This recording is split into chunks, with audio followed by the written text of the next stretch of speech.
Ассалаумағалейкум, жылқы жанды, қымыз қанды, құрметті достар, арқатасы, алаштан болған керегесі, ағаштан болған қазіргі уақыттарыңыз көңілді, істеріңіз өнімді болсын. Мінекі енді мен қазіргі тұрған жерім болса өзімнің енді Текес ауданым. Осы кезіңде өздеріңізге осы тоқ кескінде көрсеткім келетін, осы бір қоғатты өздеріңізге көрсеткім келеді. Бірінші айтқан кезде бұл енді қоғаттың жасы негізі шамамен 10 жасқа келген. Енді бағасын айтатын болсам, артында осы кескінің артында өздеріңізге түсіндіріп айта кететін боламын.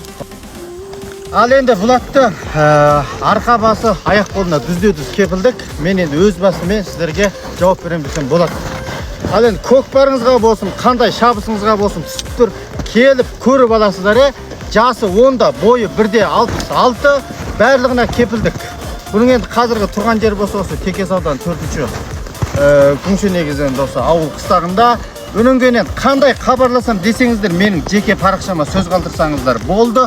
Бірақ бағасы халықтың қалтасы көтеретіндей, бойы 1-де 66, қандай жарысқа болсын, көкпарыңызға болсын түсіп тұр, келіп көріп мініп аласыздар. 4 сирақ, бірақ сүйреп тұра, пайлаңы 4-те 0 зыдыңдан деп қойым міне. Өнең тағайындар. Рахмет.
Жақсы болса жағдайым, бес күн қонып қайтайын ай.